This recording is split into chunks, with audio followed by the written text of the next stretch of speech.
तहलका live today में आपका स्वागत है। मैं तनु और आप देख रहे हैं तहलका लाइव टुडे न्यूज। नमस्कार साथियों, मैं इस समय आगरा में हूं और आगरा में यहां पर समाजवादी पार्टी के राष्ट्रीय अध्यक्ष अखिलेश यादव आ रहे हैं। ये वो नज़ारा है जहां पर जनसभा को, जो आगरा लोकसभा सुरक्षित है, जहां से सुरेश करदम को समाजवादी पार्टी ने अपना प्रत्याशी बनाया है, तो वहीं जो फतेहपुर सीकरी लोकसभा है वहां से रामनाथ सिकरवार को समाजवादी पार्टी और कांग्रेस की गठबंधन प्रत्याशी के तौर पर चुनावी मैदान में उतारा है। समाजवादी पार्टी के राष्ट्रीय अध्यक्ष कुछ ही क्षणों में आपके बीच यहाँ से आते हुए दिखाई देंगे। जनसैलाब है, ये भीड़ है बहुत जल्द उमड़ती दिखाई दे रही है। आप देख सकते हैं जिस तरीके से मेन एंट्री गेट है जहाँ पर जो भीड़ है वो आती नजर आ रही है। तो वहीं सुरक्षा की दृष्टि से भी जो पुलिस प्रशासन है वो अलर्ट मोड पर है। लगातार ही पुख्ता इंतजाम किए गए हैं यहाँ पर राष्ट्रीय अध्यक्ष अखिलेश यादव की सुरक्षा दृष्टि को देखते हुए भी। और हम आपको दिखाएंगे जब समाजवादी पार्टी की राष्ट्रीय अध्यक्ष अखिलेश यादव जी जनसभा से लाइव। आगरा में समाजवादी पार्टी के राष्ट्रीय अध्यक्ष अखिलेश यादव जी की जनसभा है, जो कि दोनों लोकसभा प्रत्याशियों के लिए यहाँ पर समर्थन मांग रहे हैं। मेरे साथ में समाजवादी पार्टी के वरिष्ठ नेता दिनेश यादव जी हैं, जो खंडा से आते हैं। बात करते हैं, जानते हैं। नेताजी, बहुत बहुत स्वागत है आपका हमारे चैनल में। धन्यवाद।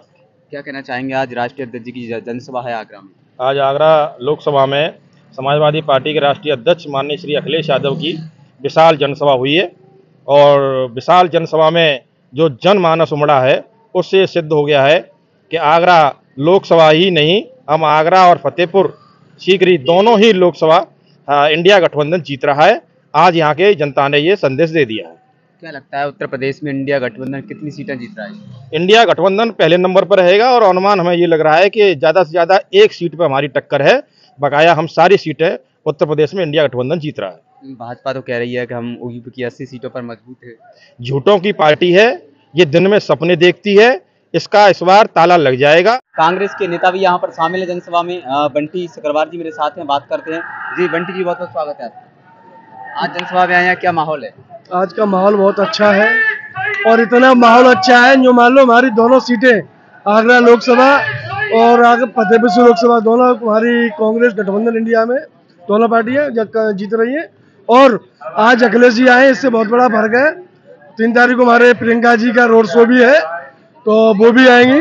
तो ये लोग तो हमारी जनता है, सब कांग्रेस के और सपा के खाते की है और इंडिया गठबंधन में हमारा सपोर्ट कर रही है और अच्छी जीत होगी, बढ़िया जीत होगी। और जो है फेंकू सरकार, इनके दोनों प्रत्याशी आज के आगरा लोकसभा के और फतेहपुर सीकरी लोकसभा के दोनों प्रत्याशी जाकर इस टाइम पर स्थिति खराब है, कुछ नहीं है। आने वाले समय में कांग्रेस की सरकार बनेगी, इंडिया गठबंधन की सरकार बनेगी। पंडित नवीन गर्ग, वरिष्ठ कांग्रेस। आज अखिलेश यादव की जनसभा है आगरा में, क्या कहना चाहेंगे? मैं यही कहना चाहूँगा कि समाजवादी के पक्ष में सभी लोग वोट दें, गठबंधन के पक्ष में। और जो गठबंधन की जो सरकार बनेगी वो काम करके दिखाएगी। क्या लग रहा है जो इंडिया गठबंधन 2019 के चुनाव से मजबूत है 2024 में? 2024 में हमारी दोनों आगरा की सीटें निकल रही हैं, फतेहपुर सीकरी और आगरा। यूपी में कितनी सीटें इंडिया अलायंस जीत रहा है? 45 की करीब। 50 से 60 50-60 है गठबंधन का आगरा में, सॉरी यूपी में 80 है। 80 सीटों में से 50-60 कांग्रेस के इंडिया गठबंधन खाते में। क्या परिचय सर आपका? मेरा नाम राकेश यादव है। मैं समाजवादी पार्टी का जिला उपाध्यक्ष हूँ एटा का और जिला पंचायत सदस्य हूँ जलेसर से। क्या कहना चाहेंगे सर, आज समाजवादी पार्टी के राष्ट्रीय अध्यक्ष अखिलेश यादव की जनसभा है आगरा में? आज की जनसभा को देखते हुए हम यही कहना चाहेंगे कि समाजवादी पार्टी और इंडिया गठबंधन है वो प्रचंड बहुमत से उत्तर प्रदेश से बीजेपी का सफाया करते हुए बहुत सी अधिकांश सीटों पर चुनाव फतेह करेगा। जलेसर जो विधानसभा लगती है वो भी आगरा लोकसभा का हिस्सा है, क्या रुझान है वहाँ पर? हम जलेसर विधानसभा से संबंधित लोकसभा प्रत्याशी सुरेश चंद्र करदम को इतनी लीड दे देंगे कि थोड़ी बहुत कमी इधर से भी होगी, उसकी भरपाई जलेसर कर देगा। सभा में उपस्थित हमारे सभी आदरणीय बुजुर्ग, बड़ी संख्या में नौजवान साथी, पत्रकार बंधुओं, मैं आज आगरा के इंडिया गठबंधन के दोनों लोकसभाओं के उपस्थित सभी साथियों का बहुत बहुत धन्यवाद और आभार प्रकट करना चाहता हूं।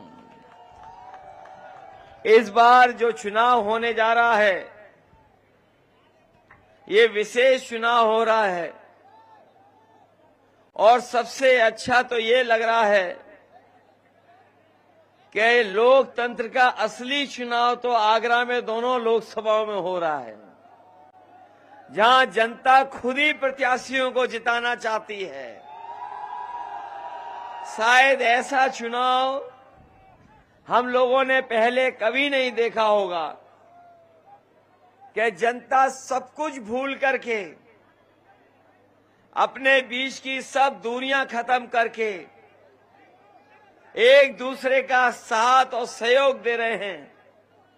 और ऐसा लग रहा है कि जो तीसरे चरण का चुनाव होने जा रहा है, हमारे यहाँ के लोगों को पता लग गया है कि किस तरीके से पहले दूसरे चरण में पश्चिम के लोगों ने इंडिया गठबंधन को जीत दिलाने का काम किया है। मुझे भरोसा है कि यहाँ पर भी तीसरे चरण के चुनाव में इंडिया गठबंधन सबसे अच्छे वोटों से जीत करके जा रहा है।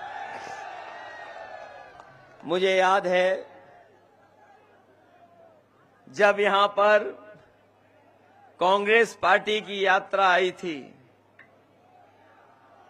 आगरा में मैं अपने सभी नेताओं का और यहां पर उपस्थित सभी कार्यकर्ता साथियों का मैं विशेष धन्यवाद इसलिए दूंगा कि जिस समय यात्रा आगरा से होकर के आगे जा रही थी, सबसे ऐतिहासिक स्वागत अगर कांग्रेस पार्टी का यहां पर किसी ने किया था तो समाजवादी और कांग्रेस पार्टी के लोगों ने मिलकर के स्वागत किया था।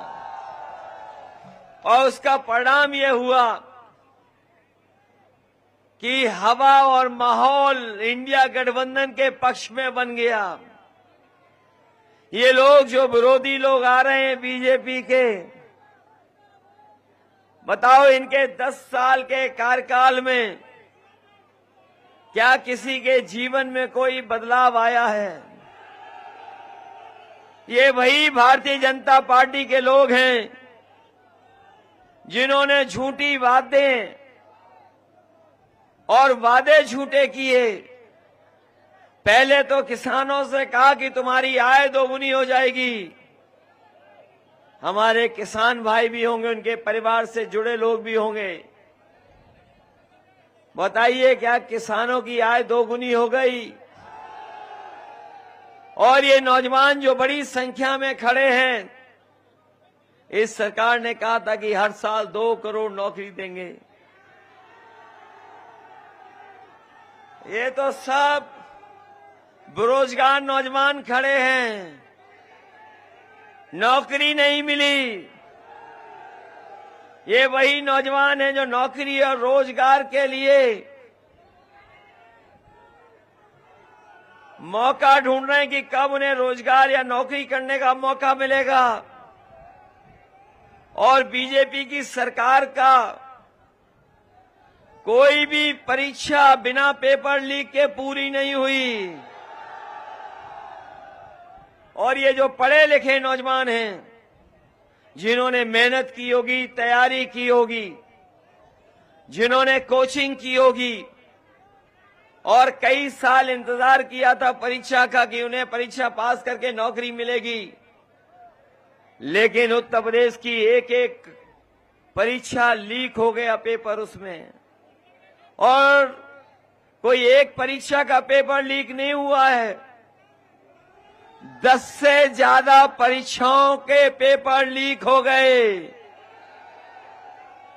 ये जो सरकार वाले हैं, दूसरों को कह रहे हैं कि उन्हें गीला हो जा रहा है, न जाने क्या क्या बातें कह रहे हैं। ये बताओ इस सरकार में लीकेज कहां पर है? इस सरकार में लीकेज कहां है जो सब पेपर लीक हो रहे हैं? कहीं तो लीकेज होगा, तभी तो पेपर लीक हो रहे हैं। मैं अपने नौजवानों से कहना चाहता हूं, फार्मूला याद रखना।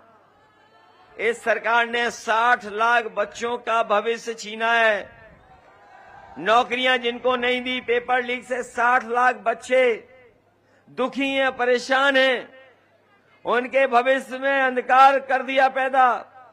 अगर 60 लाख बच्चों की परीक्षा नहीं हो पाई और अगर उनके मां बाप को भी जोड़ दें तो एक घर में 3 वोट इनके खिलाफ हो गए।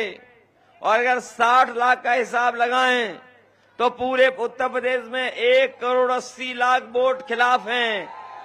और यही 1,80,00,000 को अगर हम 80 लोकसभाओं से भाग दे दें तो बताओ हर लोकसभा में 2,25,000 वोट कम हो गया कि नहीं हो गया? कहां से भरपाई करेंगे? कोई रास्ता नहीं है इनके पास। और मैं देख रहा हूं हमारे एक प्रत्याशी तो फौजी हैं, फौज के लोग भी हमें दिखाई दे रहे हैं। मैं अपने नौजवानों से कहना चाहता हूं जो तैयारी करते हैं फौज की, जो फौज की तैयारी करके फौज में भर्ती होकर के वर्दी पहन करके सीमा की रक्षा के लिए कसम खाते हैं, मैं उन नौजवानों से कहना चाहता हूं कि समाजवादी पार्टी और इंडिया गठबंधन कभी अग्निवीर जैसी नौकरी को स्वीकार नहीं कर सकता है। जब भी इंडिया गठबंधन की सरकार बनेगी इस अग्निवीर व्यवस्था को खत्म करने का काम करेंगे।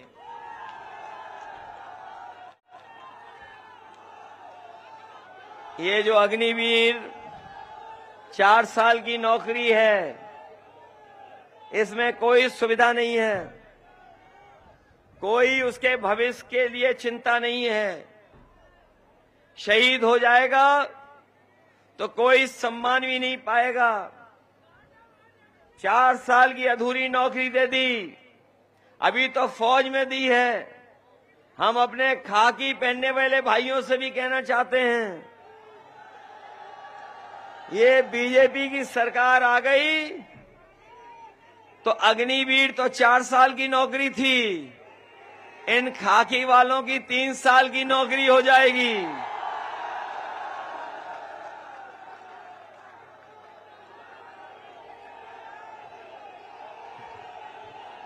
इसलिए ये भी आपका साथ देंगे, ये भी साथ देने जा रहे हैं आपका। और कभी कभी पत्रकार साथी पूछते हैं ये कैसे कह सकते हो कि 3 साल की नौकरी हो जाएगी?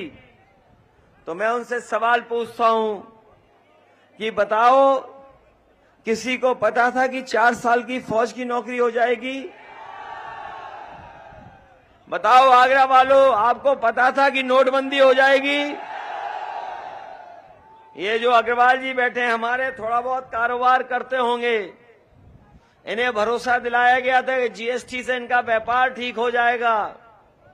जिस तरीके से देश आजाद हुआ था, आजादी का जिस तरीके से सेंट्रल हॉल में जश्न मनाया गया था, उसी तरीके से जीएसटी लागू कर जश्न मनाया गया था।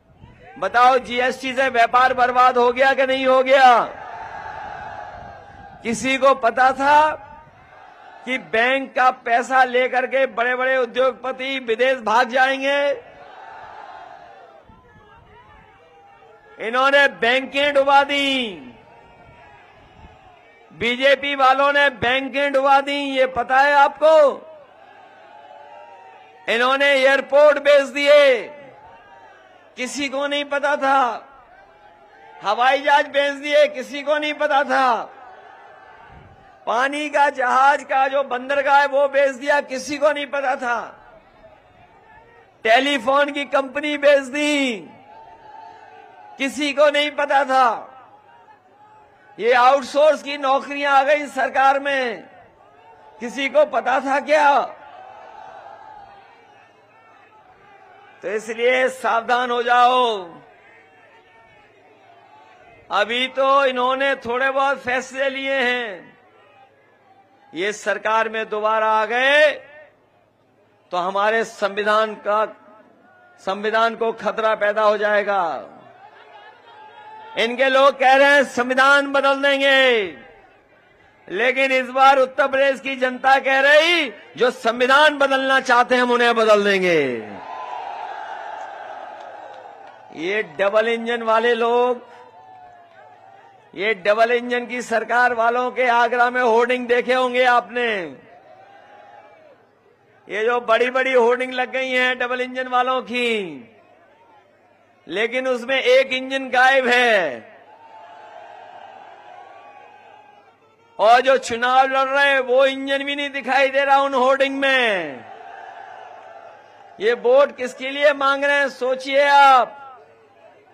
जब इन डबल इंजन की सरकार वालों पे दूसरा चेहरा होर्डिंग के लिए नहीं है, तो जनता के बीच में जब आएगा, जनता के बीच में जब ये आएंगे, तो ये अकेले होर्डिंग वाले भी गायब हो जाएंगे। हम अपने किसान भाइयों को कहना चाहते हैं कि समाजवादी और इंडिया गठबंधन सरकार बनाने जा रहा है। आप लोग मदद करें, सहयोग करें। ये जो उद्योगपतियों का कर्ज माफ हुआ है 16 लाख करोड़, ये लगभग 16 लाख करोड़ उद्योगपतियों का कर्ज माफ किया है बीजेपी ने। हम लोगों की सरकार बनेगी तो अपने किसानों का कर्ज माफ होगा, पूरा का पूरा कर्ज माफ होगा। न केवल कर्ज माफ करेंगे, बल्कि अपने गरीबों को राशन भी गुणवत्ता के साथ देंगे। जो लोग साथी जानते होंगे, राशन जो मिल रहा है वो किसी लायक राशन नहीं है। पिछली बार जब इन्हें वोट चाहिए था तो बताओ, रिफाइंड तेल दे रहे थे, चना दे रहे थे, नमक भी दे रहे थे। बताओ अब क्या दे रहे हैं? क्या दे रहे हैं अब? इसलिए समाजवादी पार्टी ने तय किया है, जिस तरीके से संपन्न लोग शहर में पैकेट का स्वादिष्ट और पौष्टिक आटा खाते हैं, तो राशन को भी और राशन की गुणवत्ता को भी अच्छा करेंगे और पौष्टिक आटा के साथ साथ डाटा भी फ्री देंगे। और डाटा इसलिए फ्री दे रहे हैं क्योंकि आजकल बिना डाटा के कुछ चल ही नहीं रहा है। आजकल डाटा से ही सब कुछ हो रहा है। जो कुछ जानकारी हासिल करनी है, पढ़ाई लिखाई करनी है, अपना मोबाइल चलाना है, सरकारी जानकारी हासिल करनी हो, अपना फॉर्म भरना हो, ऑनलाइन पढ़ाई करनी हो। याद है आपको जब कोरोना था, जब स्कूल कॉलेज बंद हो गए थे, जो संपन्न लोग थे उनके घर परिवार के बच्चों का साल खराब नहीं हुआ, लेकिन गरीब परिवार के बच्चे जिनके पास साधन नहीं था, जिनके पास कंप्यूटर नहीं था, लैपटॉप नहीं था, अच्छा मोबाइल नहीं था, उनका 1 साल 2 साल चला गया। अभी बिल गेट्स आए थे और प्रधानमंत्री से बात कर रहे थे, कह रहे थे कि हम ये डिजिटल डिवाइड नहीं होने देंगे। ये टेक्नोलॉजी की वजह से जो भेदभाव पैदा हो रहा है अमीर और गरीब के बीच में, ये नहीं होने देंगे। हमें खुशी है समाजवादियों को कि एक समय पर जो हम लोगों ने लैपटॉप गरीबों को दिए थे वो आज भी चल रहे हैं। और अपने नौजवानों गूगल करके चेक कर लेना, हम लोगों ने तो 7 साल पहले दिए थे, लेकिन अमेरिका के कई शहर हैं वो अपने गरीब लोगों को सरकार की तरफ से फ्री लैपटॉप दे रहे हैं। सोचो 7 साल पहले हम लोगों ने दिया था, वो आज काम अमेरिका में हो रहा है। लेकिन इस सरकार ने समाजवादियों से नकल तो की।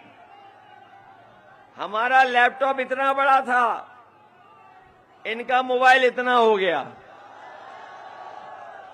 अगर ऑन करने में हम और नेताजी दिखाई देते थे तो इन्होंने जो पेपर लीक करते हैं उनकी अपनी फोटो लगा दी उनमें, और यूं उंगली घिसते रहो, चलता ही नहीं है। बताओ नौजवानों के साथ धोखा हुआ क्या नहीं हुआ? इसलिए हम नौजवानों से कहना चाहते हैं, ये केवल हमारा आपका चुनाव नहीं है, हमारे आपके भविष्य का चुनाव तो है ही है, लेकिन आने वाली पीढ़ी के भविष्य का चुनाव भी है। ये चुनाव ऐसा है कि अगर बीजेपी के लोग जीत गए तो बाबा साहब भीमराव अंबेडकर जी का बनाया हुआ दुनिया का सबसे शानदार संविधान ये बदल देंगे। बताओ, इन्हें बदलने दोगे संविधान क्या? इसीलिए मैंने कहा कि 2024 का चुनाव संविधान मंथन का भी है। एक तरफ वो लोग हैं जो संविधान की रक्षा करना चाहते हैं और दूसरी तरफ वो लोग हैं जो संविधान के भक्षक लोग हैं। बताओ, संविधान की रक्षा करोगे क्या नहीं करोगे? ये संविधान हमें न्याय दिलाता है, ये संविधान हमारी रक्षा करता है, ये संविधान हमें अधिकार दिलाता है, ये संविधान हमारे लिए संजीवनी है। इसलिए संविधान को हम बदलने किसी कीमत पे नहीं देंगे। जो लोग बदलना चाहेंगे हम उनको बदलने का काम करेंगे।